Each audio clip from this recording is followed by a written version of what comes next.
I'm Mark Golub, and in the news, the horrific shooting in a synagogue in Poway, California, not far from San Diego, where a 19-year-old crazed kid, filled with some kind of insane hatred for Jews, entered the Chabad synagogue during a Passover morning service a little after 11 in the morning on Saturday, and brought an assault rifle with him to kill Jews. Tragically, one person was murdered.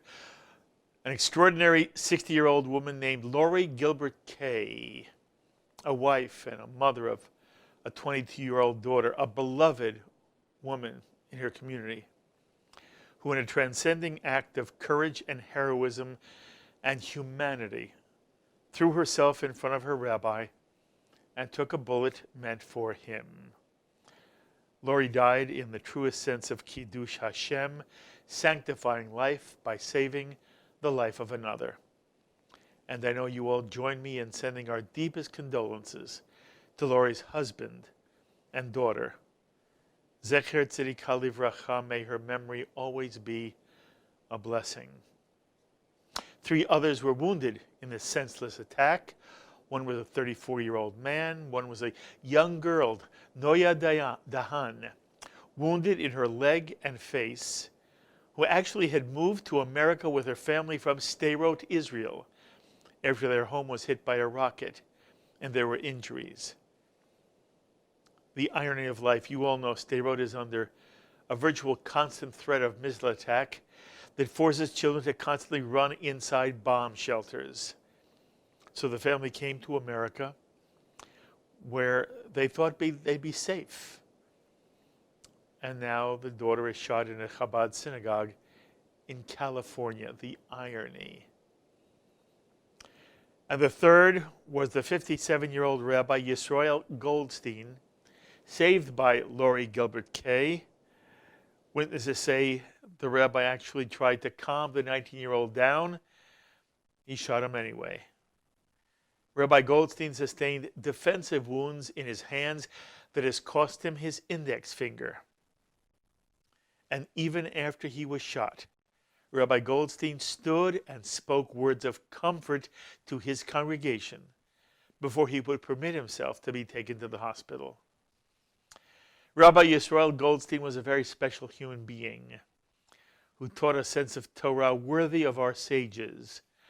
On March 17th, Rabbi Goldstein had written about the horror of the deadly attack on a mosque in New Zealand, saying, "What happened in New Zealand is an act of pure evil. Attacking innocent people is abhorrent. It is abhorrent when it's in a shul in Pittsburgh or a mosque in New Zealand." And Rabbi Goldstein speaks for Jews throughout the world, and he speaks for every human being of conscience and compassion who respects the dignity of every living soul, regardless of race, color, religion, national origin, sexual preference, or station in life.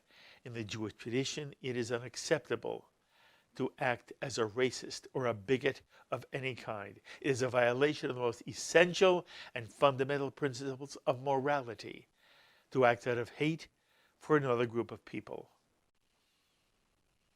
And there's something striking in the fact that as the Jewish world, as people of all goodwill everywhere, will be commemorating the darkest night in human history, the Shoah, the Holocaust, this Wednesday night, remembering the 6 million Jews who were murdered, not for anything they had done, nor for anything they possessed, but simply because of who they were. As Elie Wiesel taught us, the Shoah represents a time when being became the crime. Being Jewish in and of itself became the crime. This is the essence of anti-Semitism, when being Jewish evokes hateful acts, in this instance, murderous acts against Jews. No one in that Chabad synagogue had done anything to that 19-year-old murderer. But in blind hatred of Jews, he took an assault rifle into a Chabad synagogue and murdered another human being and wounded 3 others. By the way, I received many beautiful emails, but there was one not from an American Jew, but from an Israeli, who expressed the loveliest and most empathetic message that reflects the essence of what it means to be a Jew. Here is that email. He begins, I usually don't express myself on every subject, but the attack today in San Diego is different. This time I want my Jewish brothers and sisters around the world, and especially in the USA, to know that attack against Jewish people or against Jewish symbols anywhere in the world is hurting us in Israel as if it was here. True, we have our differences, and yes, we find ourselves many times seeing things differently. But we are one nation, and we feel the pain of the Jewish community of San Diego today as if it were ours. It's a few days before Holocaust Memorial Day, Yom HaZikaron, and we see that our fight against anti-Semitism is not over at all. My condolences to the Kaye family. Lori was a true hero, and Refuah Shlema, complete healing to all the wounded, signed by Hanan Rubin. Just a beautiful sentiment. We are one people. Now, I know there are many in the American Jewish community who believes this shooting proves that there is growing anti-Semitism which threatens American Jewry. There are people who now feel that America of today is a shadow of the early days of Nazi Germany. I am extremely troubled by the murders in Pittsburgh and now the murder in Poway. And I fear copycats, unstable, insane people who may be moved now to go out to hurt Jews in synagogues. I hope this doesn't happen, but I believe that Jews now must be more careful, more aware than they were 6 months ago. Yes, synagogues may need to hire policemen to show a presence at synagogues. It's sad that we as Americans have come to this point. But I say this gently and quietly. I do not agree with those who see this shooting as proof of a Nazi-like anti-Semitism that threatens the well-being of American Jewry in general. We all know there will always be anti-Semitism, always, everywhere. Daniel Goldhagen, one of the leading scholars and authorities on anti-Semitism, did a study that shows that even in places where there's not a single Jew living there, like Africa, there's still anti-Semitism, meaning there are still anti-Semites, even where Jews don't live. Until the coming of the Messiah, anti-Semites will exist, tragically. But the real threat or problem is never with individual anti-Semites. The plague of Nazi Germany was not that isolated Germans did harm to other Jews. The real horror and threat of anti-Semitism is when it is either state-sponsored or state-condoned. This shooting in Poway is not the first shooting of Jews in America, nor was Pittsburgh the first shooting of Jews in America. By the way, Poway occurred 6 months to the day of the shooting in Pittsburgh.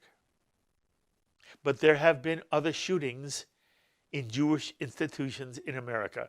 On August 10th of 1999, a shooting occurred at the Los Angeles Jewish Community Center when a 38-year-old white supremacist opened fire with a semi-automatic, firing 70 shots, that wounded 5 people, 3 children, a teenage counselor, and an office worker. Thankfully, no one died. And on April 13th, 2014, 2 shootings occurred near Kansas City, at the Jewish Community Center of Greater Kansas City and at Village Shalom, a Jewish retirement community. A total of 3 people were murdered by a 73-year-old neo-Nazi gunman who was also a member of the KKK. 2 were murdered at the community center and 1 was murdered at the retirement community. But unlike European countries and Arab countries, where there is state-sponsored and state-condoned anti-Semitism, neither of those has been part of the fabric of America. It's all symbolized and actualized and memorialized in George Washington's iconic letter to the Truro Synagogue in Newport, Rhode Island, written in 1790, promising the Jews of the fledgling United States of America that Jewish life in America would be different from Jewish life anywhere and everywhere in the past, in a nation founded in and grounded in religious toleration and freedom. And the transcending words of Washington's iconic letter are, happily, the government of the United States gives to bigotry no sanction, to persecution no assistance. This is what America has been to the Jewish people. A land without state bigotry, without state persecution, without state anti-Semitism.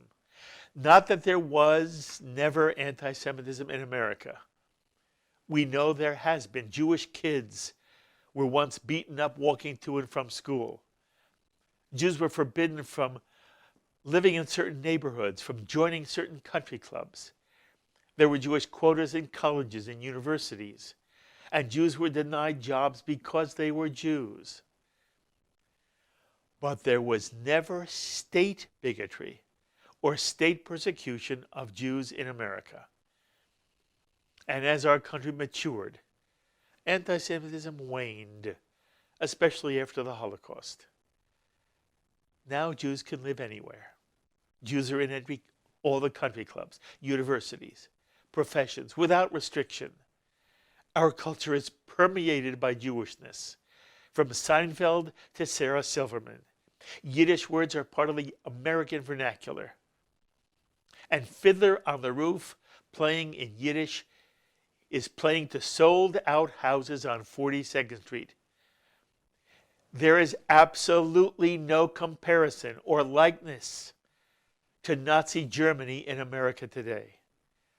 And despite these lunatic aberrations in Pittsburgh and now in Poway, I see no eruption of anti-Semitism among the American people, who are as compassionate and supportive and as outraged as Jews are over the senseless, hate-filled murder of Jews.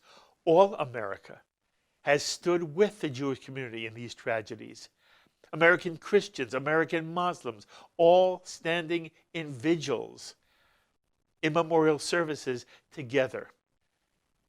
And President Trump spoke for all Americans, saying, "Tonight, America's heart is with the victims of the horrific synagogue shooting in Poway, California. Our entire nation mourns the loss of life, prays for the wounded, and stands in solidarity with the Jewish community. We forcefully condemn the evil of anti-Semitism and that which must be defeated." The truth is, the Jews of America are no less safe or no more safe than any other minority in this country, because there are hate-filled individual lunatics in our vast American society. And every now and then, they shoot up churches. And every now and then, they shoot up gay bars. And every now and then, they shoot up schools. And it feels like only yesterday they were lynching African Americans and blowing up African American children in churches. And every now and then, they shoot up Jewish institutions, even synagogues. This has nothing to do with Nazi Germany. This is nothing like Nazi Germany. In Nazi Germany, Jews were the targets. And they were targets of institutions. In America, minorities are sometimes the target, not Jews in particular.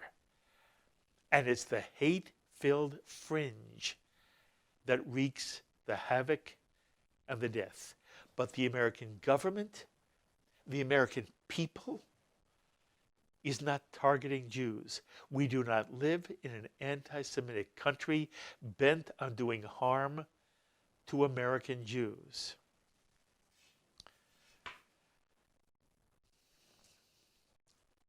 Now, this is my response to yesterday's tragic, ugly, hateful, murderous assault in a Chabad synagogue. It was on Saturday. For more perspective, we're joined on our JBS phones by a man whom you often see on JBS. He's always a most articulate, keen observer of Jewish life and of the challenges that confront the Jewish people today. And it's always an extreme pleasure for me to welcome Thane Rosenbaum, a distinguished fellow at NYU Law School, the director of the Forum on Law, Culture, and Society, and the award-winning novelist and author. Thane is a child of survivor, and his books relating to the Holocaust include, among others, Secondhand Smoke and Elijah Invisible, and his latest novel is How Sweet It Is, about life in Miami Beach in the watershed year of 1972. Thank you, Thane, so much for joining us again. Always, Mark. Anything for you and the JBS audience. Thane, how did you feel when you first heard that another synagogue was violated and where a Jew was murdered and 3 others were wounded? Well, I ended up writing an essay that appeared in 3 different venues today.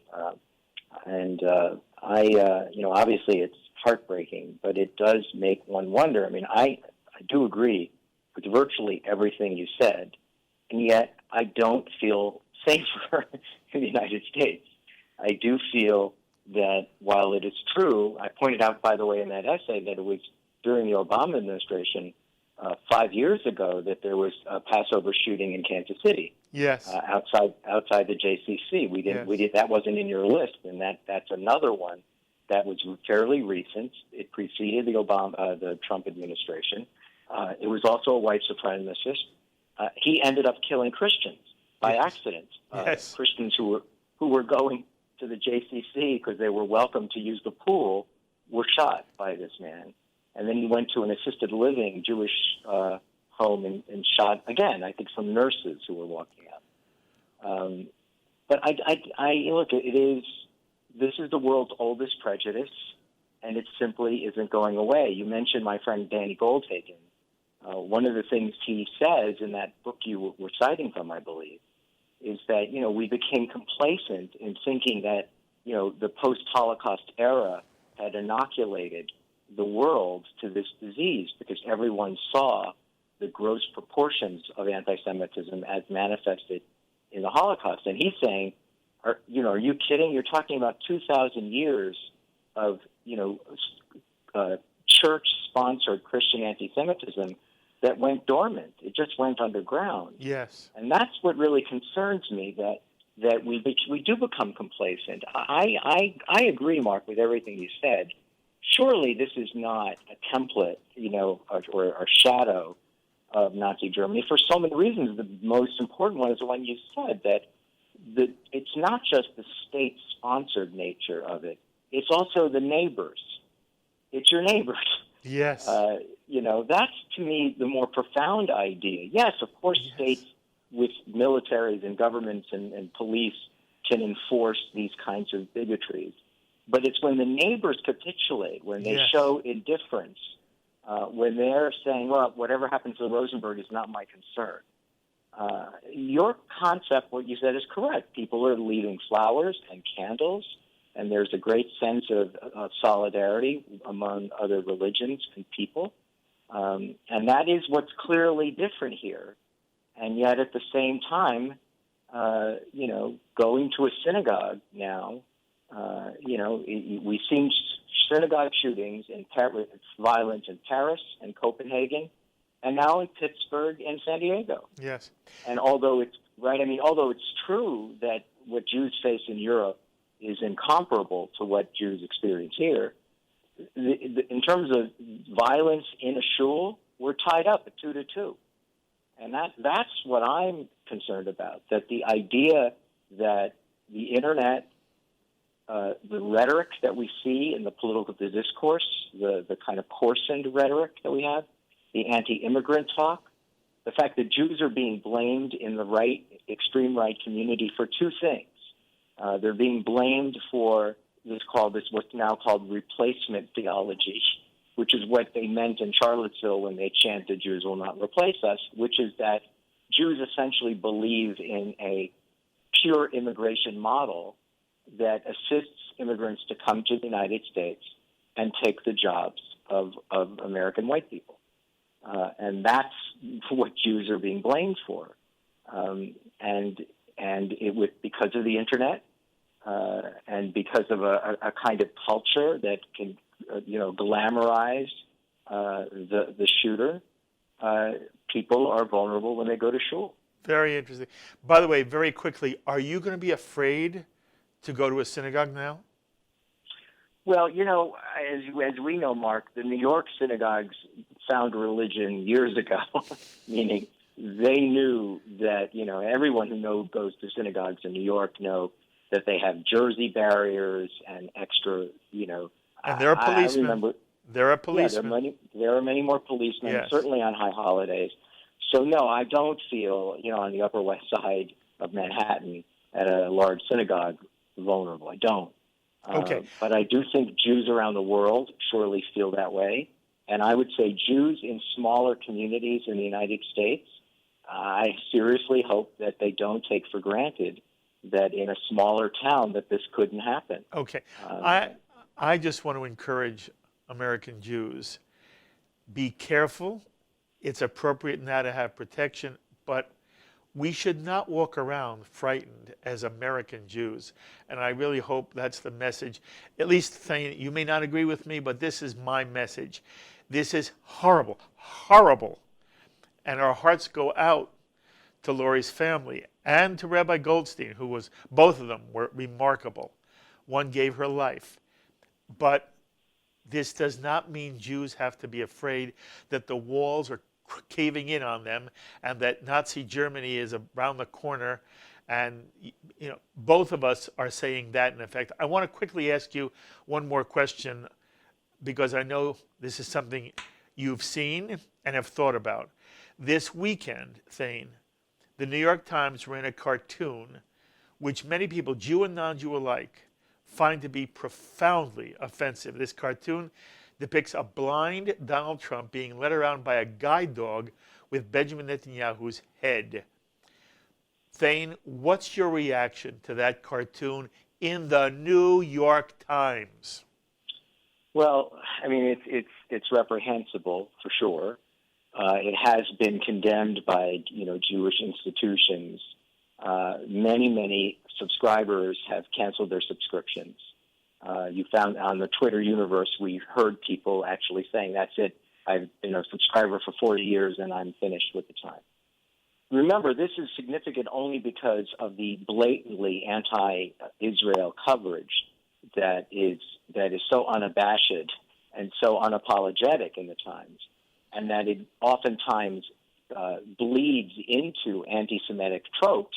That this cartoon, you have to understand it in that context. The New York Times will say, which is what they said, hey, this appeared in the international edition. The staff in the international edition is very, very small. It was essentially one editor making this decision. And it was hardly the decision of, and that we need to do a better job when it comes to that international division. One person should be able to make that. But I think that it's an unacceptable answer. Yes. Because it really is, this is what they've said. And of course, then they came to apologize even more severely, and I think mostly because people were canceling their subscriptions. But the problem is the New York Times historically has had a Jewish problem. They buried the Holocaust on page A25 every single day, if at all, during the Holocaust. They were the last newspaper to cover the extermination and destruction of European Jewry. And they, for decades, have been criticized about that. Thane, I want to ask you specifically. Yeah. You've been a liberal Jew your entire life. There are many liberal Jews who swear by the New York Times. What's the advice you give now to American Jews who have always thought the New York Times was the paper of record? The problem is, and I'm speaking now as a writer, they are vastly better at what they do than most of the other outlets, right? They're not easily replaceable. They are fast becoming replaceable. They used to be even more dominant. But I do think that if you want to be an informed citizen, if you can tolerate the blatant anti-Zionism, and it is blatant and it is unapologetic, and in times like this, disgraceful. But the question is, what do you need? What are you asking out of a news source? I don't have any objection to people that have canceled their subscription. A number of people told me yesterday. I'm just responding as someone who's saying, look, everything in our culture is dumbed down. That's why people watch JBS, frankly, because they know they're going to get a very rich, discussion on JBS every minute. But everyone knows that if you watch any other cable network, it's all sound bites and pablum and coarseness, and it's hardly an information source. And so I think that the one thing that, for at least for now, the Times still does a better job. They have more bureaus than any other newspaper around the world, and they still cover the world better. Okay, 30 seconds. 30 seconds. Do you think the editors of the New York Times, or even that one editor who decided to run this cartoon, did he see it as anti-Semitic or only as anti-Netanyahu and anti-Trump? I don't think you can't. It depicted so many anti-Semitic tropes, right? I mean, I could name them all, but they were all there, that it's impossible to imagine that he or she didn't understand it. Okay. So I don't believe that. And I also believe, again, I never believe anyone who says, I'm only against Israel's policies. I have nothing against Jews. I never believe a person who says that. Thane, never. Thane, I love you so much. I'm sorry that you're not in studio with me, but I'm so glad you gave us some time to do In the News today on an issue that I think is critical to the Jewish world. So you and I will be in studio very soon together, and we'll see each other soon. Looking forward to it. Thank you, my friend. All right. Thank you, Mark. Anytime. Bye-bye. Bye-bye. Thane Rosenbaum, director of the Forum on Law, Culture, and Society, and award-winning essayist and novelist. My thanks to Dara Golub, Michael Paley, John McDevitt, and the producers of In the News, Carol Lilienthal and Tisha Bader. Until the next time, I'm Mark Golub. Be well, my friends.